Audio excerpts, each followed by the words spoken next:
All right, I'm Reverend Dr. John E. Jackson Sr., and I am the senior pastor of the Trinity United Church of Christ in Gary, where we are not just another church, but we are a culturally conscious, Christ-centered church committed to the community. And I just wanted to take this moment to thank this anointed guest that we have for this conversation, Reverend Gina Sourelis Smith. She is the minister to the mental health ministry at our congregation, but she has an even broader hat than that. And what I want to do is ask Reverend Gina if you just introduce yourself and talk about what you do professionally for a minute to let folk know who you are and what you do. So Reverend Gina, go right ahead. Thank you, Pastor. Well, Thank you, Reverend Jackson, for your invitation to talk about mental health as we face this unprecedented situation in our world right now. And I'm so grateful that you extended this opportunity to address this important topic. Again, as Pastor said, my name is Reverend Gina Sourelis Smith, and I am ordained in the United Church of Christ. And I do coordinate the mental health ministry at Trinity in Gary. I am a licensed clinical social worker in the state of Illinois, and I'm also a certified alcohol and other drug counselor as well. I live in Chicago, and I provide behavioral health counseling services to patients at the clinic where I'm employed within the Cook County Health System. So, you know, as I speak, my views may not necessarily represent the views of Cook County Health, but I passionately serve the patients who come there for care. absolutely. And so in light of that, you mentioned we are in the midst of a pandemic. A pathogen, this virus, coronavirus, COVID-19, is just wreaking havoc, not just in the United States, although the United States right now has surpassed other countries in the infection and death rate. But it's actually wreaking havoc all over the world. There is a lot of panic in people because people are sheltered in the sense that at least probably 87% of the country are under a shelter in place order, which means, you know, folk have to stay inside to prevent the spreading of the virus. But that creates its own set of challenges where this isolation, this fear, this worry, anxiety, dread, how long, you know, almost feeling of being cooped up. So just could you share with us some ways and principles and insights that you have on dealing with this and recognizing, you know, this is a reality and how to deal with that reality? Thank you so much. You spoke on a lot of things that are really relevant at this time right now with the shelter in place that we have and that we're living under right now. And I'd like to speak from the point of view as someone who is working reduced hours and sheltered in place, but also as a person of faith and as a person who is African American, as I identify as African American. So there's a woman who's a writer for an online sports and pop culture website called The Undefeated. Her name is Lene O'Neill. And she said, every day we're greeted with the latest coronavirus toll. We hear of the rise in confirmed cases. We get updates on the rolling financial markets and other mortal threats to the economy. We learn how many people have died, and each alert gets grimmer than the one before. And so now lately we've started to hear of a different toll, and one that you spoke of, Pastor. It's called the toll that COVID-19 is taking on our sense of stability, our emotional well-being, and our mental health. Yeah. So here again, we find ourselves at this point. I'm a person of faith as well, and so as a people of faith, we're familiar with 1 Corinthians 12 that says the body is one unit. Yes. Though it is made up of many parts, and though all of its parts are many, they are one body. And so as we consider this scripture in light of what's going on with our mental health, if each part of our body is significant, let's not forget that the head is also significant. Our mental health is imperative as we navigate this new reality in which we find ourselves. It's just as important as every other aspect of our being. So let's just keep a few things in mind. This will come to an end. We don't know exactly when, but it is temporary. And as we say, and as the elders have said, this too shall pass. We are all in this together. Yes. We are not only in it together locally, but nationally and certainly globally, as you spoke. And believe me, you are resilient. We're going to get through this. As we look at our past and we've seen how we've been able to get through prior challenges and difficulties, we will so be encouraged by that. But, you know, I have to acknowledge we're experiencing loss. Yes. And we are experiencing a loss of all that we have come to know and all that we know about ourselves and all that we've come accustomed to. Yes, yes. You know, I like to look at it also through the lens of people who are from the Africa diaspora, African Americans. You know, we have faced historical and contemporary traumatization. We have endured unfathomable atrocities. We've lived through unquestionably unjust treatment, through microaggressions, through macroaggressions. We have been a people who have experienced stress and the struggles of daily living. We have been burdened by the vicissitudes and violence of life. Yes. We have harbored pains and the pressures to live a dignified life. Yes. And so even more so now, attending to our mental health is significant, not just for surviving, but for thriving through this. Yes. There are many of us who already struggle with mental health challenges. And so for people who are already struggling and for people who are experiencing it anew, you know, some of these emotions and these urges and behaviors are uncomfortable. Yes. They include things like you already mentioned, Pastor: anxiety, depression, acute and post-traumatic stress, yes. Hypervigilance, intense worry, yes. Sleep disturbances, yes. Changes in appetite, fear, confusion. I don't know if this is speaking to anyone, but anger, increased irritability, and a sense of helplessness. Mm-hmm, mm-hmm. So, you know, as I'm sure you're aware, and I'm aware in my life, that when I experience particular stressors, I have my usual go-tos, right? I have the usual ways in which I manage those stressors. Okay. But because of how we are asked to live right now, you know, the usual ways in which we cope with these stressors are not available to us, right? Right. We can't hang out with our friends, right? Yeah. Yeah. We can't hang out with extended family, you know, especially our elders, you know, we don't want to impact them. Yes. We can't attend religious services, which bring us hope, you know, and faith, and we can connect to, you know, other people of faith. We can't go to community events. We cannot participate in the activities that we have developed for our own lives that bring us a sense of purpose and all those ways of being are not available to us right now, at least not in the usual ways. Exactly. That we're used to functioning. Exactly. So as you said, there are some suggestions though for how please. There is a YouTuber that I've watched, Dr. Ali Matu. He's a clinical psychologist. And he said, you know, bring your offline support online. So he suggested identifying 5 people in your life. It can be a family member, a friend, a colleague, a healthcare professional, or a therapist, or your pastoral team. And figure out a plan in which you can keep in touch with them, how often you'd like to keep in touch with them, and the platform through which you can keep in touch with them. It might be through the telephone because that's what you have as your resource. Other people might be able to access other ways like Skype. We're doing Zoom right now. That's another way to do it. Through FaceTiming. And so people have a variety of ways in which they can connect via social media. Yes.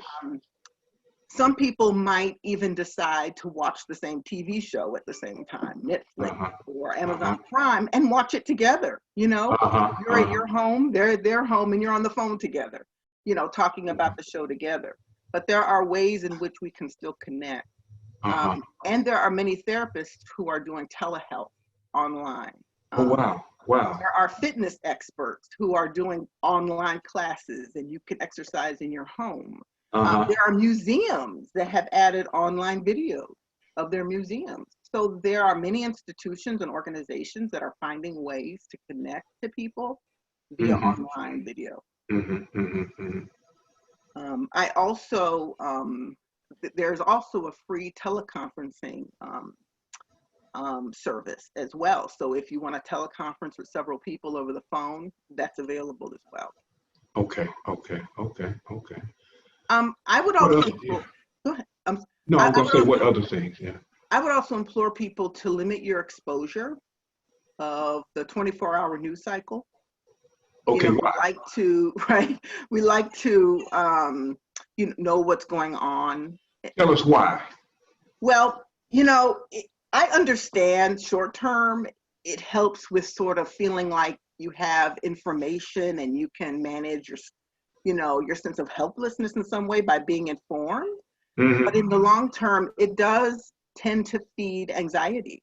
It can increase the frequency and intensity of the anxiety that we're having about this.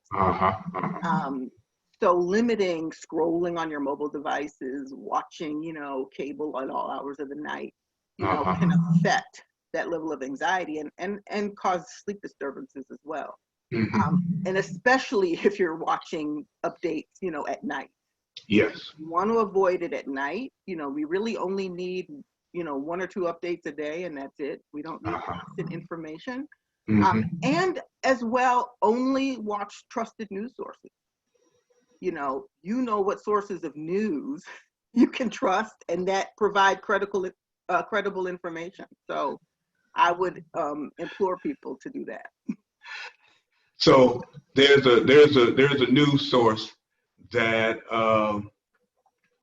that is akin to a coyote. We probably shouldn't watch this. Okay, I'm sorry. I just had to do that. Yeah. So, I mean, what news sources you trust. I trust, like my local public radio, WBEZ, or national NPR, or, some news sources on TV or online that will give you some credible. But even in that, I'm not going to listen to them all day. Right. Also, another way to cope right now is to develop new rituals and habits and routines, right? Our routines and our usual ways of being in the world has been disrupted. So establish a new routine that will help you to sort of recognize some new ways you can do things in your home. And you can do things little by little, day by day, make small changes every day. And when this idea came up, I also thought about children. We're forgetting, like, children are home from school. Right. They're used to connecting to, other kids in their classrooms, after school activities that they usually participate in, going to their friends' homes and hanging out. And so when I think routine, I think, wow, children's lives have been disrupted as well. When we often forget that they're greatly affected. That's a really important point, because just as doctors and scientists recognize that in the womb, a child can begin to take on the anxiety of the mother if she's disturbed and has a lot of drama and trauma, then even after the child is born, being sheltered in, away from school, knowing that they should be in school, but knowing there's something that has interrupted the normal routine. It's just not a day off. It's just not a day out sick. It's just not a weekend. And the tension that parents can carry with them can be transmitted without even words. So Exactly. Those routines you're talking about can be very helpful in mitigating that. Exactly. They're exposed to so much that we are not always aware of. Yes. The worries and the fears. Yes. And the uncertainty from adults. And so they pick up on that. Yes. And so it's really important to recognize some of the changes that might happen in children, and that might be changes in their mood as well. They Yes. might become more clingy than normal. They might become Uh-huh. more Uh-huh. withdrawn, than normal. Some regressive behaviors, things that they used to do, might Mhm. come to the surface more so now. Um, they might need constant reassurance. Mhm. Um, they might even have changes in appetite. And they might have somatic complaints, meaning that they might experience stomach aches and headaches Yeah. as a manifestation of the worry that they're experiencing as well. So it's really important for parents and adult caregivers to recognize, these signs and symptoms in Yeah. children and to be reassuring, um, to provide safe space for the kids to talk, Yeah. and to share about what's going on with them, to plan safe activities, and to establish routine. You Yeah. know, it's a change in routine, but this is going to be our new routine, from now on. So Exactly. it's really important to pay attention to that. Exactly. I think this is also a time to increase our knowledge and skills in a particular area, to challenge ourselves, to focus on something that requires our attention and engages our cognitive abilities, reading a book, fixing something around the home, a new exercise routine, a long awaited project that we've been wanting to work on, taking a course online, just something that will lead to increased mastery and knowledge. Might be another way to cope as well for adults. That's another good insight because in this day-to-day 24/7 news cycle internet, many people don't read anymore, and we get our information quick, fast, and in a hurry Right, from social media, et cetera, et cetera. Well, now we have time to get into that book or get into that to begin to learn a new language, and do some things like that. exactly, exactly. So that's extremely helpful. Yeah, thank Exactly. you. I have found that there are projects at home that I've really wanted to Mm, address, and now it's the mm, opportunity to do that. yeah, So, yeah. yeah. I'm a Um, beneficiary of honey-do lists. Sorry. Perfect timing. Yeah. Just a couple of more things Okay. that although we recognize we're practicing social distancing, it's different from isolation, right? Social Ah, distancing doesn't mean that you can't go outside. that's a good point. Right. We've been told shelter in place, only go out for essentials. But, you know, we've got our neighborhoods, and I recognize there are some neighborhoods where people don't necessarily feel safe. But there may be spaces where you might. And so, while we want to observe the CDC guidelines, staying 6 feet apart from others, we can go outside and walk around the block. You can go out and get sunlight, get some fresh air, take a walk, even if it's in your backyard. Make sure that you get out and connect to nature in some way, shape, or Very, form. yes, very helpful. And then the last thing that I think is really important, and I've spoken on before, is the compassion piece, that we have compassion for ourselves during this time, and we have compassion for other people, that we're doing the best we can, that we're all struggling. Um, and I'm also thinking of the frontline workers. I'm thinking about people who are considered essential. Yes, Those who are still working every day, yes, people in the delivery, sector, yes, people who work in our grocery stores, yes. people who are in our medical institutions that still have to come every day and face a greater risk for our good. I think about, on a personal note, my brother who works at a grocery store. And so he has to interact with vendors and customers every day. My husband who works in delivery, who also has to, you know, um, um, to face those increased risks. And I work in a clinic. So we're all in those fields where we recognize that we have to even be more vigilant and mindful about caring for ourselves.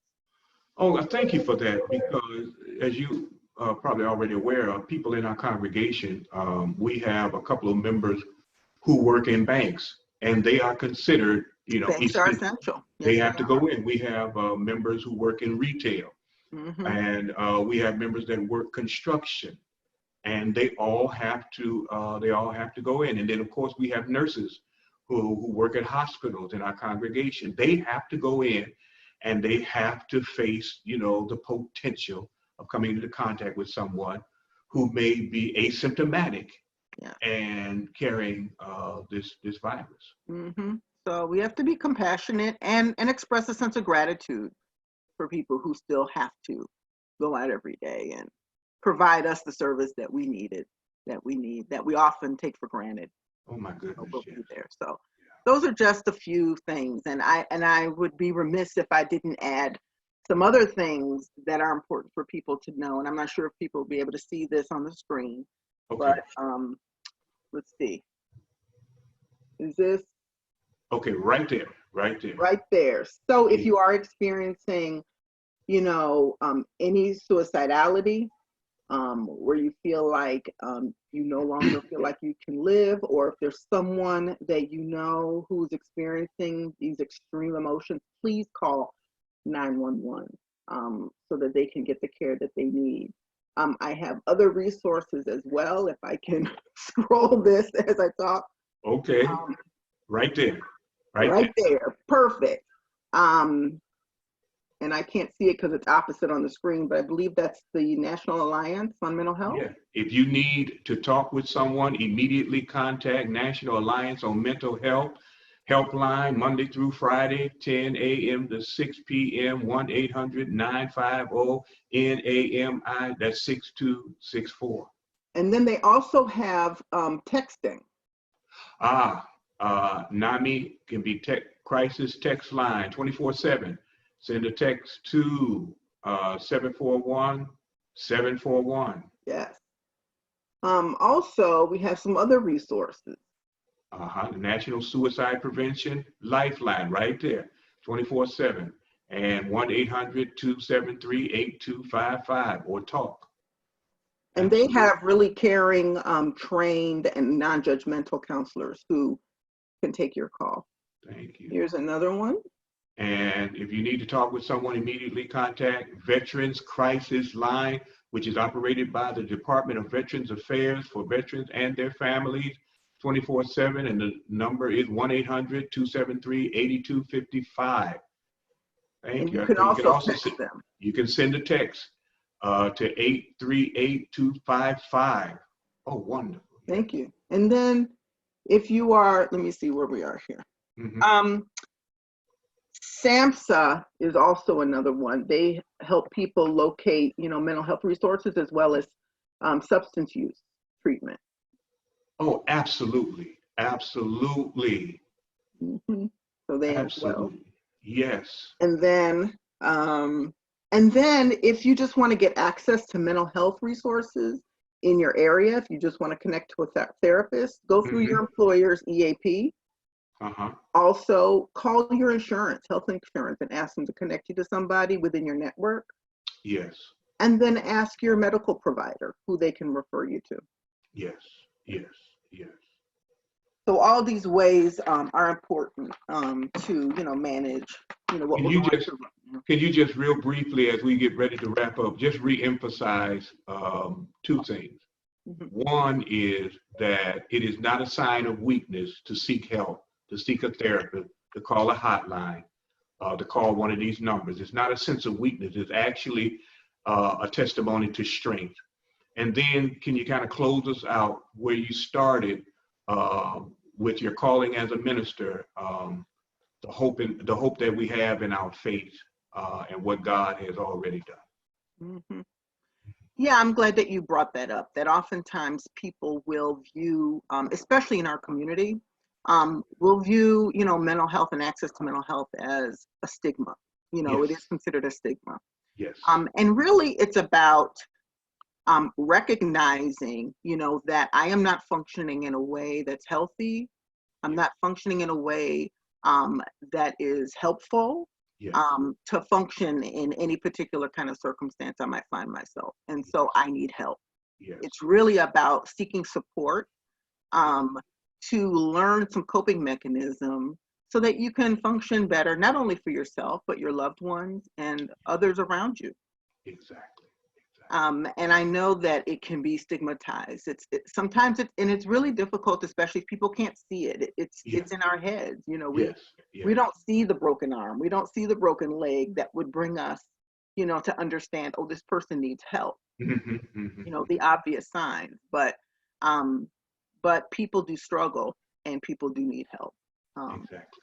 And as a person of faith in the ministry, I think that it's even, you know, more critical that we sort of speak from a place of faith around the need to connect people to mental health services. And it can be, you know, I think looking for a therapist is a personal thing. Yes. You need to seek someone who really speaks to you, who you think can provide you the help that you need. Yes. And even if it's a person of faith that you're seeking to provide you a licensed clinical person who's a person of faith, and you feel like that would speak to you in some way. Right. I think it's, you know, even as a clinician, I think it's important to recognize limitation, and that we all serve a purpose. Yes. We all serve a purpose. And so, you know, seeking services is really important. And I think we really need to be serious about getting the help that we need in these times. Exactly. Well, thank you so much. I have enjoyed. We could do this all day. It is enlightening and empowering to me. And I really pray that someone who has been able to view this has received some encouragement, some courage, some strength, fortification, and guidance in how we can get through this pandemic whole. Because that's important to me, that we get through it whole, not that we just get through it and are damaged so badly afterwards, but that we get through it whole. And thank you for lifting that up, because you did mention, you know, how we can't, so that we're not just surviving, but that we're thriving when we get through. That we have a whole new normal, but that we're whole people when we get through. Exactly. So, Reverend Gina Sourelis Smith, thank you so much for giving us a few minutes of your time, but giving us the whole mammoth amount of information that helps motivate and inspire us in this time. And thank each and every one of you who've been able to view this. Again, I'm Reverend Dr. John E. Jackson, Sr., the senior pastor of the Trinity United Church of Christ in the great city of Gary, Indiana. And we like to think there's something special going on in Gary through us. God is using us. And so if you would like to join with us in any of our worship services that we have on Sunday, we have one worship service on Sunday. You can view us during this time via the internet. First of all, through YouTube. We have Trinity United Church of Christ, Gary, YouTube channel. And you can tune in that way, or Facebook Live. We have a Trinity United Church of Christ Facebook Live page that you can tune in 11 o'clock every Sunday. You can join our Bible classes both by YouTube and by Facebook Live on Tuesdays at noon.